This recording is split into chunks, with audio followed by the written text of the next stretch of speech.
Olá, amigos do site Expert Jurídico. Vamos retomar então o nosso tema processo de execução. Falaremos agora, ainda na teoria geral da execução, sobre algumas regras que estruturam o processo de execução, né? Algumas regras estruturantes do processo de execução. Vamos lá? A primeira regra é a regra da não execução sem título. Não execução sem título. Essa regra estabelece o seguinte: não há execução sem título que a lei atribua eficácia executiva. Não há execução sem título que a lei atribua eficácia executiva. Esse título pode ser definitivo ou provisório. Naquela divisão clássica de processo de conhecimento, processo cautelar e processo de execução, nós detectamos que existem aí, a princípio, três provimentos aí que o Poder Judiciário pode emitir. O primeiro provimento é uma sentença. O processo de conhecimento visa uma sentença. Ok? O processo cautelar, ele tem uma função, na verdade, assecuratória. Ele visa assegurar a eficácia de um processo, denominado de processo principal, que pode ser um processo de conhecimento ou um processo de execução. Ele tem, portanto, uma finalidade instrumental. Ele não existe por si só. O processo cautelar, ele existe para servir ao processo de conhecimento ou a um processo de execução. E o processo de execução, por sua vez, tem a finalidade de realizar medidas constritivas visando o cumprimento de uma prestação que é devida a alguém. No processo de execução, você só pode fazer uso do Poder Judiciário, você só pode acionar a máquina judiciária se você tiver um documento em que haja o reconhecimento do seu direito a essa prestação. E esse documento, que nós chamamos de título, ele pode ter origem no Poder Judiciário ou ter origem de um particular, entre as partes. Ele pode ser firmado entre as partes. Mas a lei precisa reconhecer a esse documento força para você realizar esses atos constritivos por meio do processo de execução.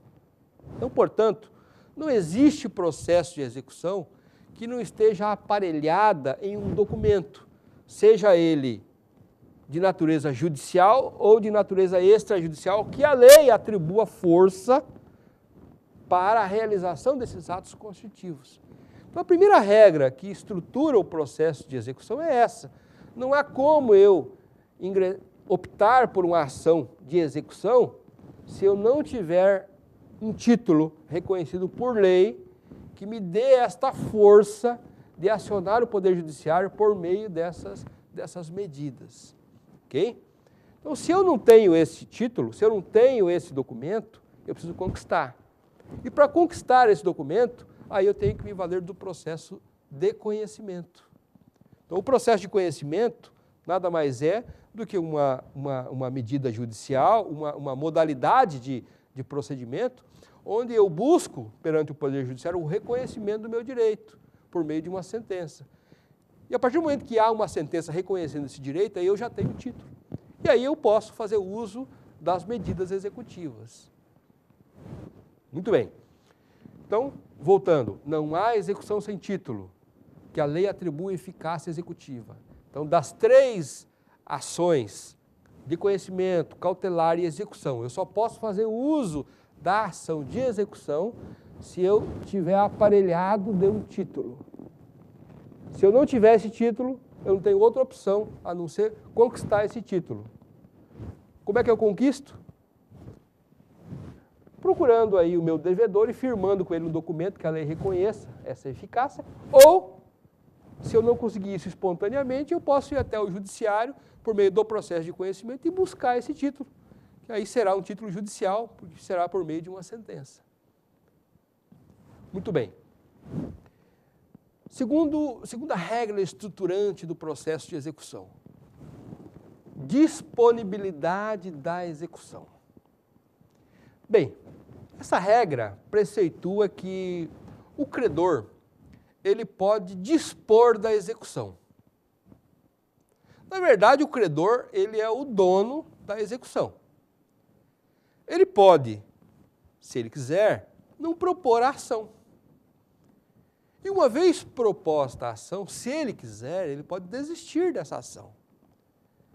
Ele pode desistir totalmente dela ou apenas de parte dela. Ou seja, uma vez ajuizada a ação, se ele quiser desistir apenas de alguns atos executivos, ele também pode perfeitamente desistir desses atos executivos. Ele é o dono da ação. Ele tem o poder, o direito de não só de ingressar, mas também de renunciar, de desistir, ou seja, de não dar prosseguimento a alguns atos que ele entenda que não sejam pertinentes para ele. Há essa discricionariedade, portanto, do exequente, do credor. Então, isso é uma regra que é aplicada e pode ser observada em qualquer momento dentro do processo de execução. Terceira regra estruturante. Responsabilidade objetiva do exequente. Bem, nós vimos na regra anterior, que o credor ele é o dono da execução.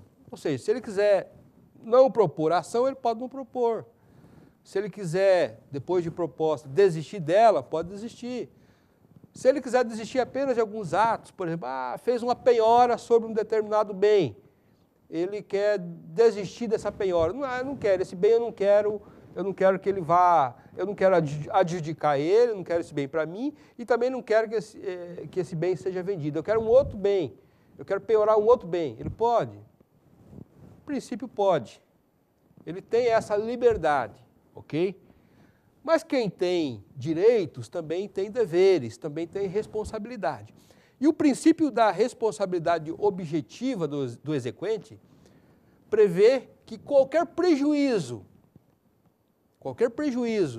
que o exequente ele provoque, que ele gere, que ele cause ao executado, ele deve reparar esse dano, ele deve ressarcir esse dano, independentemente de culpa.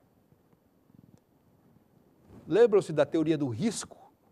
Lá no direito civil, na responsabilidade civil, teoria do risco. Ora, se ele é o autor da execução, ele tem que assumir os riscos dos prejuízos que essa execução pode trazer para alguém, especialmente para o executado. Então, é natural que ele assuma esse risco e responda independentemente de culpa. Onde está essa responsabilidade? Está prevista nos artigos 475-O, inciso 1, e artigo 574 do Código de Processo Civil.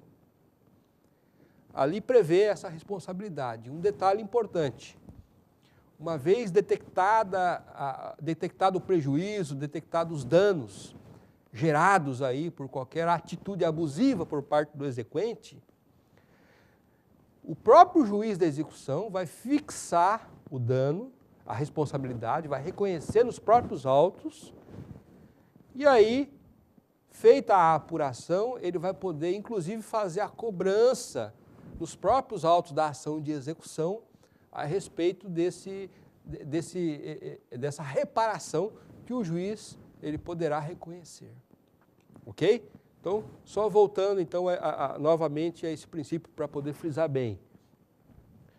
Embora o credor seja o dono da ação, ele tem responsabilidades. Se ele gerar prejuízo, se ele gerar danos por meio das suas atitudes dentro do processo de execução, ele terá que suportar esses danos, ou seja, ele terá que reparar esses danos, ele terá que ressarcir esses danos. E esse ressarcimento se dará nos próprios autos da execução. e serão arbitrados pelo próprio juiz da execução. É a teoria do risco, lá do direito civil, lá da responsabilidade civil. O risco, portanto, que qualquer exequente corre. E, portanto, se ele assume esse risco, ele tem que ser responsabilizado por ele. A última regra que estrutura o processo de execução é a aplicação subsidiária do processo de conhecimento. Essa regrinha ela está prevista lá no artigo 598 do Código de Processo Civil. Lá no artigo 598 do CPC prevê que,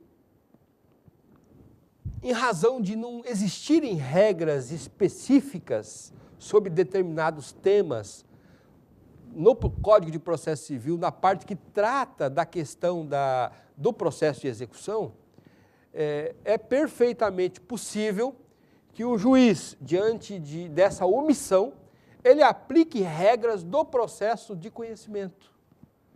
Vamos citar um exemplo? Litisconsórcio. Se você pegar lá o processo de execução, você não vai encontrar regras a respeito do litisconsórcio, ou seja, quando mais de um exequente ou mais de um executado vão figurar aí nos polos ativo e polo passivo do processo de execução. E aí, questão de limitação, por exemplo, de exequentes, de partes, de número de partes, como é que se faz? Diante dessa omissão, o artigo 598 do Código de Processo Civil prevê que o juiz da execução pode se valer das regras do processo de conhecimento. Porque lá no processo de conhecimento prevê aí uma série de regras a respeito do litisconsórcio. Uma outra situação também que pode ocorrer é a questão da intervenção de terceiros. Ou seja, o terceiro que não faz parte do processo resolve intervir naquela relação processual. E aí? Bem, na verdade, não há uma previsão específica no processo de conhecimento a respeito disso. Aliás, no processo de execução a respeito disso.